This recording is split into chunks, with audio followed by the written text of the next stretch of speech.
Welcome to another episode of Cadence Fishing TV, and I'm fishing with Des Taylor today on a beautiful little river, the River Churnet in Staffordshire. Yeah, and the conditions couldn't be more perfect. 10 degrees.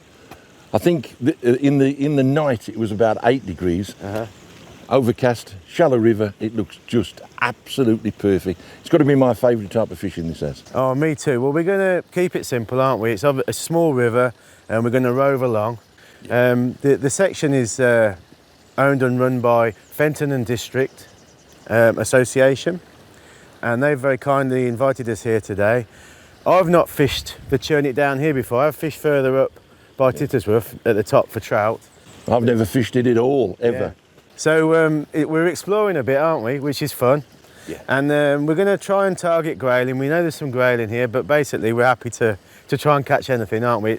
It is winter. As long as the float goes under. And we're gonna try, but I'm really looking forward to it, Des. So let's get going, shall we? Let's go, mate.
Beautiful grayling, absolutely beautiful.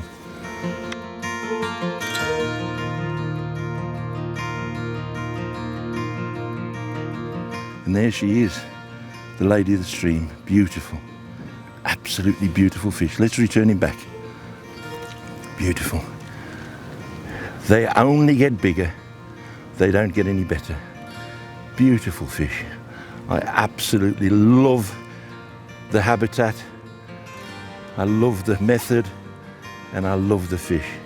There you go, my little friend, back out to where you came from. Whoa, look at him, whoa, fantastic.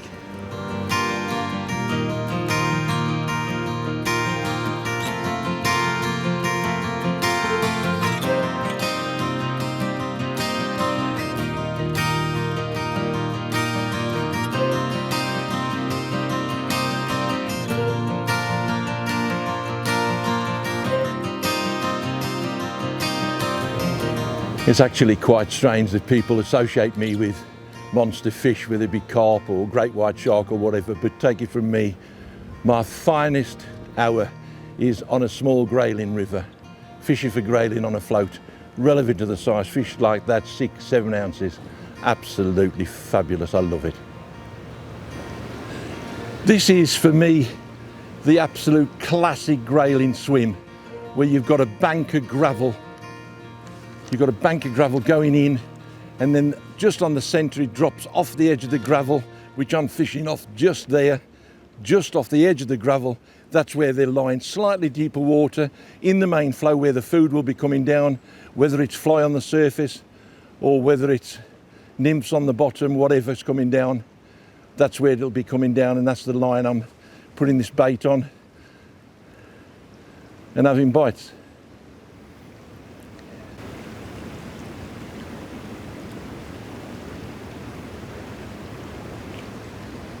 Fish just rose down there then, just where the bait is. It's obviously, even at this time of year, there can be small hatches. There you go. That was exactly where I saw that fish rise, actually. There's obviously a bunch of fish. I'm trying not to go any farther than that point there because I don't want them to go any farther. I'm trying to get the fish up, but they're not. There was a fish then came to the surface, came to a fly, but there's obviously a couple down there because I've just had a take there again. So there you go. Just make my way back to the landing net, nice and quiet. I've worked my way upstream just because don't walk down the river. You know, that's the last thing you want to do, is walk down the river and scare every fish before you start. Looks like we've got a small trout this time. Yeah, a small brown trout. Yeah. Not what we've come for, but just another bite. Oh, looks like salmon par, doesn't it? Small salmon par, look. Beautiful fish, look at that. Let's put that back straight away. We don't want that out the water too much.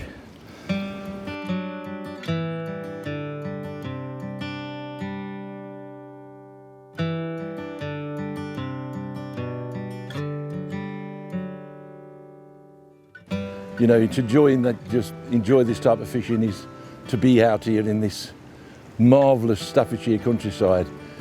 It's a county associated with industry and factories and whatever, and yet some of the scenery in Stafford is equal to anywhere in the country, and this part of the country up by Alton is one of those places. Absolutely fantastic. A joy to fish. You know, so far I've heard greenfinches, I've heard a raven, I've heard woodpeckers, green and grey spotted, drumming on the trees, which they do this time of year. And that's all while you're just waiting for a float to go under, which has gone under a few times already. Absolutely super fishing. Love it.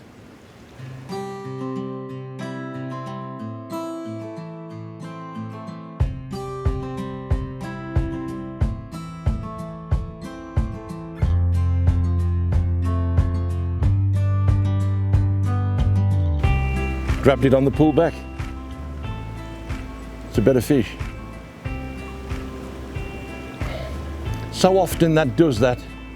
The fish will do that, especially grayling and trout. I don't know what this is, but you just pull it back and you just lift that bait up, and all of a sudden you're into a fish.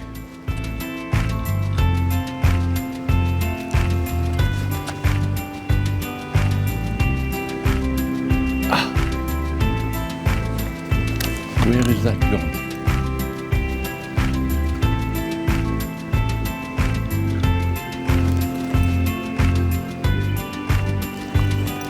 Got me into the branches there then. I wonder if this is a small chub, maybe. They tend to be the ones that find all the debris. Grayling not so clever at finding the roots. But certainly a better fish.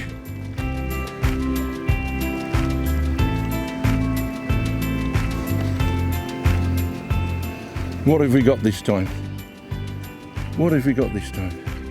We've got another. Oh, we've got another trout, haven't we? Is it another trout? Yeah.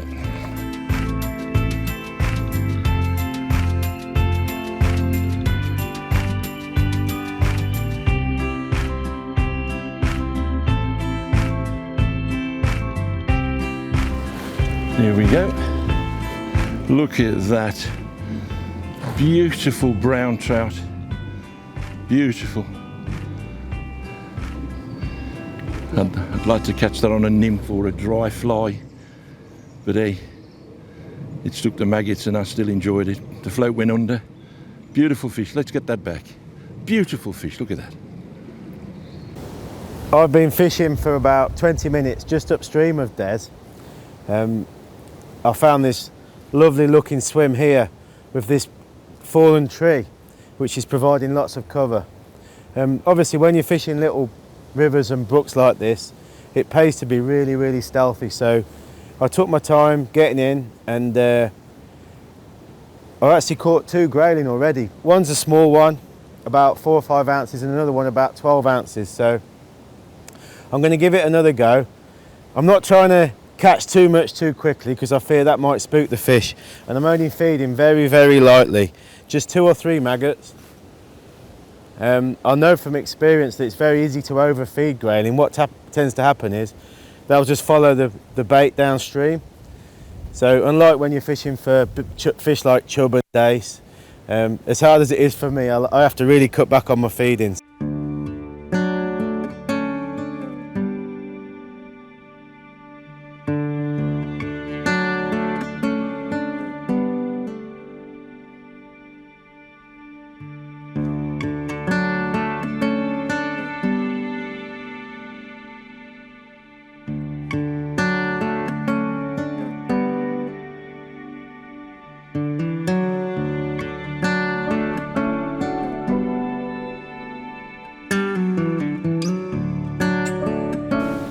So that's the float. Look, it's a little Dave Howell shallow stick 3 number 4.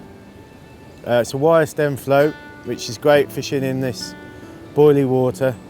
I've got a group of number 8s there, 1, 2, 3, 4, 5, 6, kind of spread together, and I've got 2 8s down the line.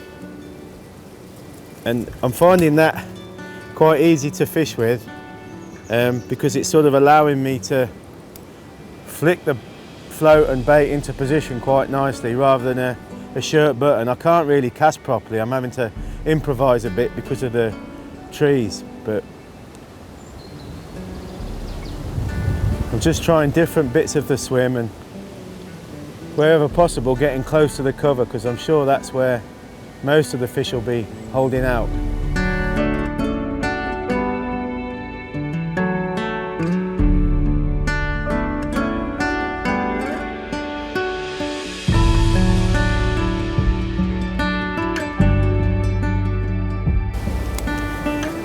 Good tip when you're fishing little rivers like this is once you've trotted, just reel your float slowly up the inside so you're not spooking fish in the middle of the river as you bring the float back up.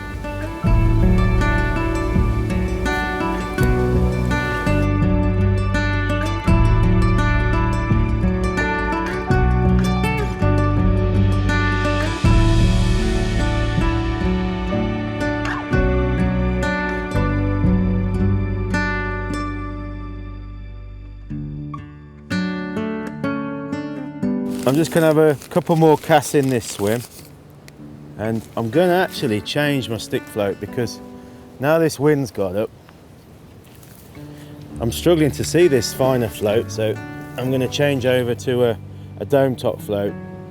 Hopefully that will be a bit easier to see. Oh, that's definitely better, I can see that. And the thicker tip's quite good as well if you're dragging line on the bottom. You know, if the peg just shallows up a little bit, it's not going to pull the float under.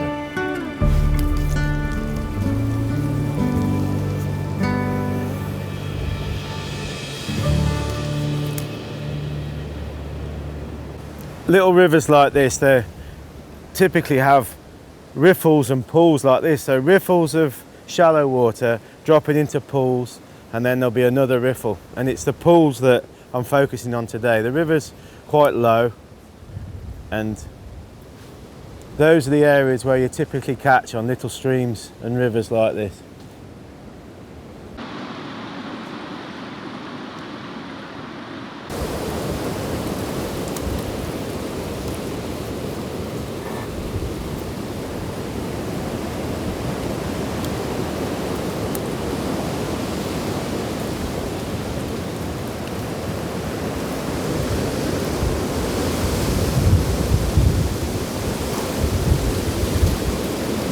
Hope one of these big ones doesn't come down.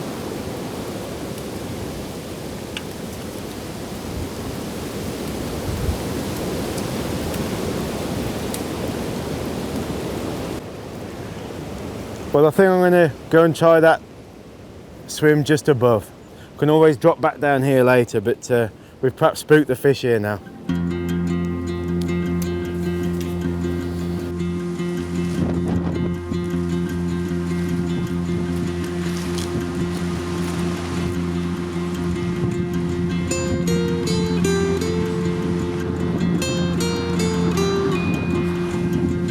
Well, this looks like a really nice swim, just coming off these rapids. I've got some nice cover, and then it's running down to an old wall where a bridge was. This looks really nice. And I'm just using this tree for a bit of cover. I'm not going to plumb the depth when I'm fishing like this. I'll just set the depth what I think it is, and obviously if the float's dragging under, I'll shallow up. But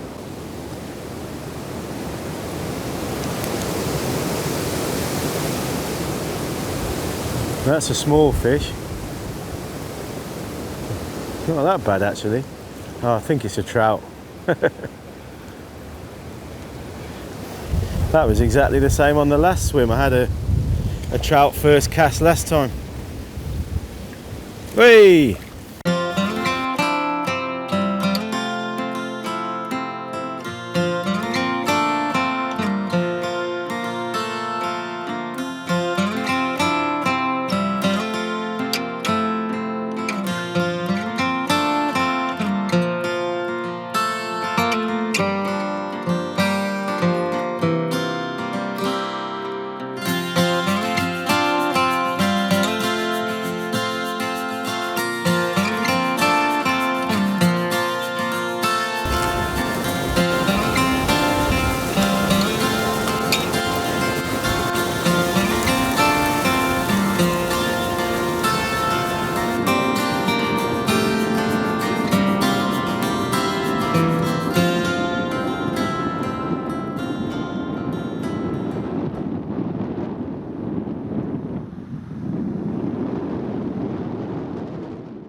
Well, Des, we're just having a quick bite to eat at lunchtime and a bit of a break.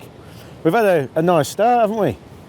Lovely, mate. I mean, we had 4 grayling. Yeah. And a few trout. Yeah.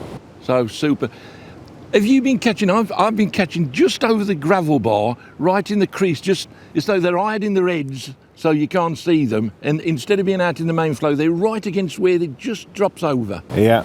Yeah, just as it drops into the pool. Yeah. Yeah, that's where I caught my 2 as well. And as we kind of expected, you catch 1 or 2 fish, that's it. You got to move, haven't you? And plus the fact, the more maggots you put in, the trout show up, and you got to move. Yeah. So I mean, really, I've fished 2 swims. You've only really fished 1. I've only fished the 1. Yeah. Yep. So I think we'll just enjoy the rest of our lunch, and then perhaps we didn't quite realise that we thought this was the bottom of the stretch. There's more down there. So we'll maybe go and fish down there for a bit. And then some above the bridge. We were just talking to Andy, the river keeper, weren't we? And he suggested we try at the top. So we've got so much to go at, and we've not seen another soul, have we? Well, it says it's really windy up there as well. That'll be really picturesque. So anyway, let's enjoy this. You got a nice Danish pastry there, haven't you? Gorgeous, mate. Let's get stuck in.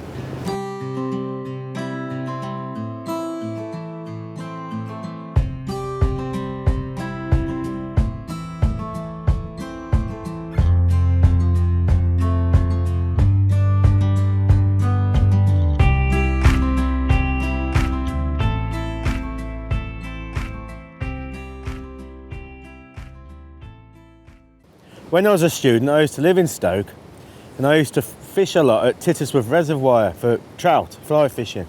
And I fished the Churnet as well up there. The river, on the fly? Yeah, on the fly. And the river actually rises just above Tittersworth. It's called the Roaches, the area. It's like up on the moors. Yeah. So it flows through Tittersworth and then flows down through Leek and then down here, and it joins the Dove. Right. Probably just about 5 miles downstream of here by Roaster, you know, the JCB factory. Yeah, I fished down there. Yeah. For the trout and grayling on the fly again. Well, there's a lot of fantastic fly fishing around here, but it's nice, isn't it, to be able to fish this time of year for target the grayling with baits and. Well, I think a lot of people think there's very few rivers. I hear people say all the time, on my bucket list is I'd love to catch a grayling, but you know, it's so expensive on the testing, on the itching and whatever.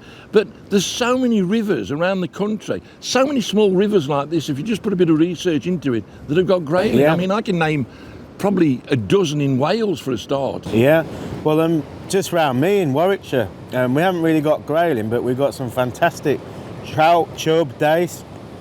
in little rivers like the Orne. Yeah. So this is very reminiscent of the Orne for me, really. Yeah. And it's great. It's great to get into river fishing, I think. Very simple, very easy to do. Well, I think if you start on this, as I did when I was a kid on river fishing, you start to understand the river. Yeah. What the flows do, what rocks are doing, what all these creases are, what all this bubbling up is, and then you just enlarge it on a bigger river, and you can learn so much in miniature. It's watercraft, isn't it? It is, yeah. And this is the place to learn it. Well, another factor, I know that the Churnet, going back to Victorian times, was very heavily polluted. Was it really? A textile industry in Leek. And it was, they used to say it was one of the most polluted rivers in Europe. Oh my This life. little river here. Because remember, the Trent was terribly polluted, wasn't it? But it just shows you, up in Yorkshire, thinking of the Calder, you can fish rivers like the Calder. There's one through Stockport. My mate had a 2-pounder, the Goit. Yeah. The Goit, Yeah. that was polluted. It's got loads of grayling in there now. Some of these little rivers have really bounced back, and to think that we're catching beautiful trout and grayling in a once polluted river, I think is fantastic. Yeah, fantastic. And I've only fished the one swim.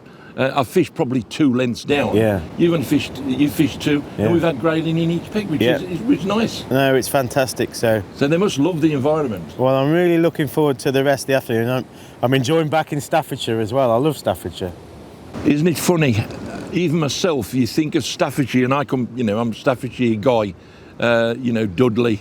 Although that was in Worcestershire when before it became West Midlands, but you think of Staffordshire as industry. Yeah, the potteries. The potteries, steelworks down in the Black Country. Yeah. But actually, this is absolutely as nice as anywhere in the country. Yeah, I think it's spectacular. Beautiful. It's almost like in small areas, it's like the Lake District, isn't it? The tall pines. Yeah. You've got some steep valleys. We're in a steep valley today. Yeah, and beautiful. that wind's really, really blowing. It's almost. I think we've got a storm coming in tonight, haven't we? Yeah. Well, I noticed I was out in the middle of the river, and there was branches dropping all over me. We've got to be a bit careful today, actually. Yeah. Well, brilliant. Come on, let's get finished and get fishing. Let's finish this pastry, pasty.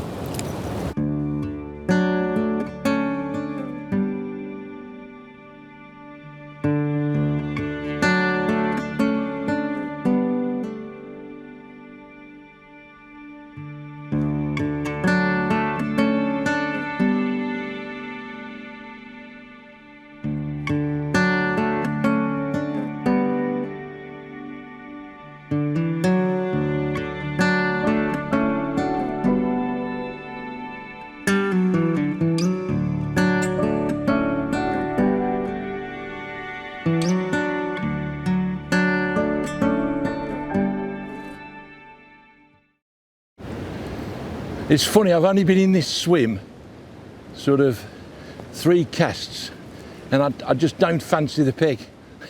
It's funny, instincts over the years, you're almost like a computer. You fit different discs into the old brain box, which is the old computer. And the amount of times I've fished swims like this that are a bit deep and the same depth across, I don't like them. I like those swims where there's a gravel hump, and the gravel hump goes over and into the centre of the river, and you've got those fish, something to look against, almost, sort of hiding their head in the sand, aren't they? They've got something, they've got that gravel just above them, and they're right on that crease. And the amount of fish that I've caught on that sort of peg, and this sort of peg, they can be anywhere. There you go, I'm moving quick on this one. I've literally had a few casts and I just don't fancy it. Okay, you could say, well, stick with it, you could have had a big fish out of it or whatever. I'm a great believer in instinct, I'm a great believer in confidence. Don't feel confident, there's loads of swims down there, I could just drop in one, feel confident, get a take, and away we go. I'm off.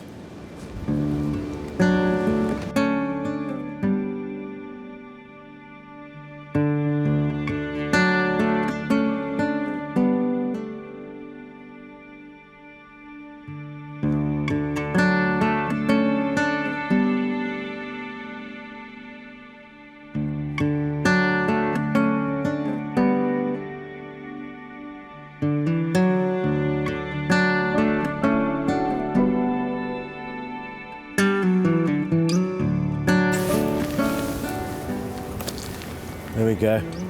All right. Did you see it, did you? Well, that's an occupational hazard fishing little rivers like this. Got chappy chucked in anyway. Just the wind just blew my line up that branch.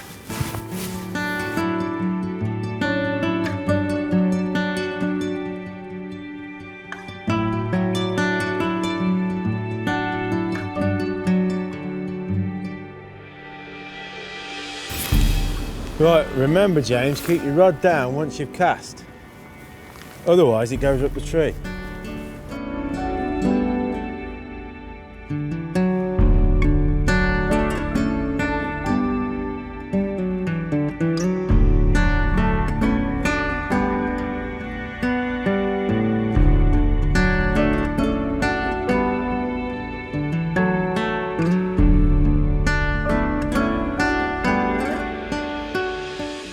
So when you're fishing on a small river like this and you're roving or river fishing standing in the water, a bait apron like this is absolutely essential. And this is our new bait apron. Just quickly show you that. There's a main compartment here which I've got all my maggots in. It's very spacious. Easily put 5 or 6 pints of maggots in there. There's 2 small compartments that are handy for putting different baits in. Like today I've got a few disco maggots as hook baits in one. You've got these really useful pockets here for disgorgers. I've got some spare floats, hooks, hook tire, line in that pocket, and then a really nice zipped pocket as well. And I tend to use that for my mobile phone and some other bits and bobs like shot. So that's the key features. It's also got a nice loop there for a catapult. It's a smock design, so it's really comfortable. And what can you say? What a brilliant piece of kit, made in the UK. I'll just take you through the gear that I'm using on the Churnet today. I've got a CR10 11-foot match number 1. So nice short rod. Just obviously this is real close up, close quarter fishing, and I don't need a long rod. And the soft action's great for playing the Grayling on as they twist and turn in the water as you're playing them. I've matched that up with a 30 size CS5 reel. Got a bit of mud on it there. Main line is just 014 main line, so quite fine. I guess that's a breaking strain of around about £2. Again, I'm not fishing heavy. It's not like I'm fishing for big fish like chub. So I'm just using nice light balanced gear. The hook length I'm using is this Vest Pro 0.125. I'm not fishing too fine. Venues like this, they're not heavily fished and it's quite pacey, so the fish haven't got a lot of time to inspect the bait. Hook wise, I'm using a 16 B560 whisker barb, and a lovely traditional hook, a crystal bend. I can fish a single or a double maggot on that. I referenced the float before, but I'll just show you it again. So that's a Dave Harrell shallow stick with a dome top, and it's a 2 number 4, so nice and light. And I've actually just got 5 number 8s. So at the moment I'm just fishing with a little bulk, this little spread bulk, and I've got 2 number 8s below. And I can obviously adjust that due to the nature of the swim. Some of the swims are shallow, you know, just over a foot, 1.5 foot. I can pull my float down, keep the shot underneath the float. Or on slightly deeper pegs like this one, I can fish that bulk around about mid-water in around about 2 to 3 foot of water, and I can just control that nicely, lift it and flap it as I'm going down the river to try and induce a bite. So it's great fun, very, very simple fishing. Well, Des, you've had a nice fish out of this swim. I'm going to just hold him up in the net quickly. So Yeah, beauty. Absolute beauty. Funny, I didn't fancy that pig up there. Come down here, saw the bailiff Andy, and he said to me, Des, try this pig. There's a few in here. Got in, about 3rd or 4th cast. Nice fish. Not everywhere's the test in the itching where they're three pound. That's a lovely fish for a river. You're nudging a pound, that is, Des. Yeah, it's a lovely fish. I'm well pleased with that. Fought really well in the current as well. Light rod, light line. Beautiful, I love it. You have to be careful with Grayling because they're quite sensitive, aren't they? You need to revive them in the net. Yeah. Well, I think it's because of the flowing water as well. You can quite easily just let them go and they just sail down the river. Should we let him go? Let him go, mate. Well, Des, well done, mate. That was a lovely fish. Yeah. And he went back fine.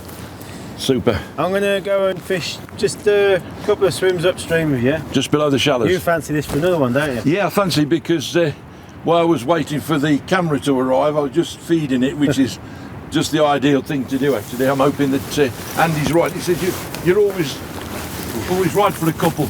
Nice one, mate. Always listen to local knowledge. Yeah, always, mate. Always.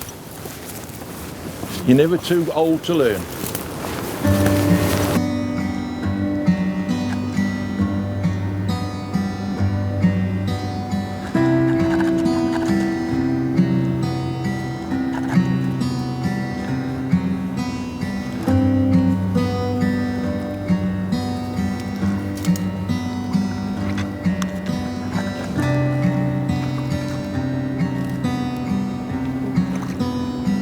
Another grayling. Thank you, Andy. You're right. Cheers, bud. You've helped me with those fish, that's for sure. You know, I might not have even fished this peg. No. But that's 2 in 3 casts, really. There we go. Another beautiful Churnet grayling. Look at that. Beautiful, beautiful fish. And a classic situation where I said I was fishing up there and I didn't feel confident in the peg. As soon as I came in this peg, I felt confident. Don't ask me why. There you go. Lively as hell. I'm going to put that back. But there's a lovely fish. They are a beautiful fish. I absolutely love them. Well, let's put it back. When you look at this peg, it would be so easy to walk past the peg. But when you look at it, it's a very, very good swim. You've just come off shallows, and then this current is being forced in close here and then back out round that bend. Actually, the more you look at it, you can see why it's such a hold-in. Andy, the bailiff, tells me there's chub in here as well, which should be dead interesting landing those things with those trees in the water, that's for certain. But I've hooked 2 fish so far, and I've hooked 2 grayling. Let's see if we can get another one. This is the float I'm using today, a 2 SSG chubber float. And the reason I use this, it's not ideal for all the pegs. When you're fishing a small river like this, you might have lovely, lovely glides, slow glides. This is not the perfect for that. A stick float would be better. Even a waggler would be better. But then you get really bubbly water. Stick float can't handle it. This is perfect for the job. So as an overall general all-round float for the small river, bubbly water, flat water, the lot, this is what I use. So I'm not going to keep changing floats. It's not ideal for the slow glides, but it's perfect for most of the swims, and that's what I'm using today. This is a bit bubbly, pulling. If you put a stick float in, especially this weather, windy, and especially with a bubbly water, it's, you know, the stick float can be pulling under, and it's very difficult, whereas this is holding up. The bottoms, the important bit is the bait's down the bottom. This is up there in the indication, that's all you're bothered about, and boom, down it goes. Super. To be honest, what you need to ask yourself when you're float fishing, any float fishing, whether it be still water or river, what do I want to do with the bait? What I want to do with the bait here is I want it down quick. I want to work the bottom so there's bulk shot there. I've got it set at the depth, there's bulk shot there, which will get it down quick. Then I've got a dropper that'll take it down and virtually trip that along the bottom. So I've got most of the lead down the bottom because I want it down quick. All the time.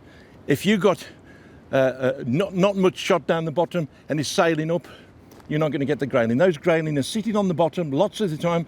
There'll be something sitting on the bottom, hard on the bottom, and you just got to trip it down to them. The only way you can trip it down is get the shot down, and that's it.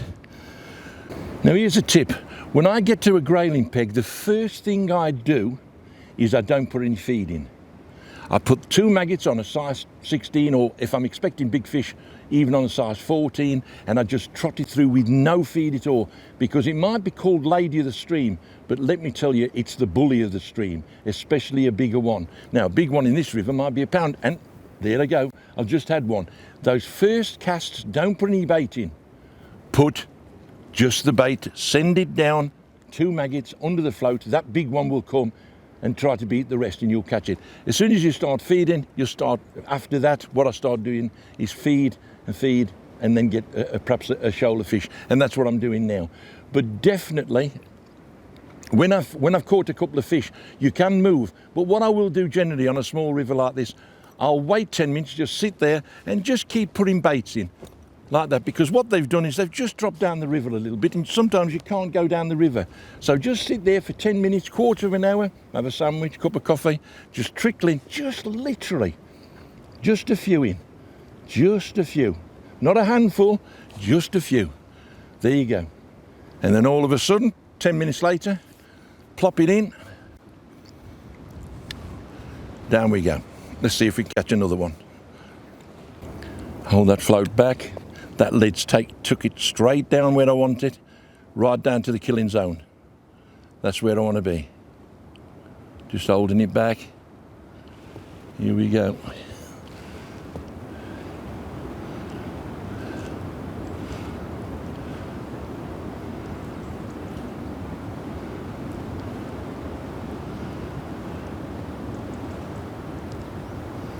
Now I'm just going to put a little bit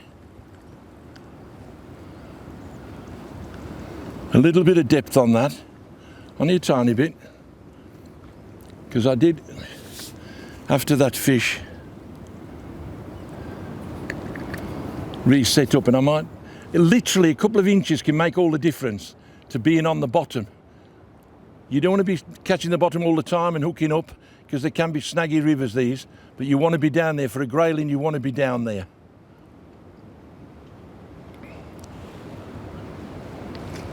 There you go, another one. Another grayling, I think.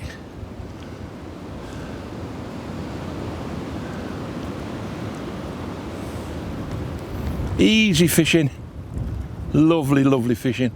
Only a small grayling this time. Small grayling, but hey, beautiful fishing. Look at that. Here we go. Another lovely, lovely fish. As I said before, I've caught some big fish in my time, but I cannot tire of catching these beautiful fish in a wonderful environment.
Well, Des, we've got a beautiful fish to end on. cracker, I just mate. found a nice little pool there.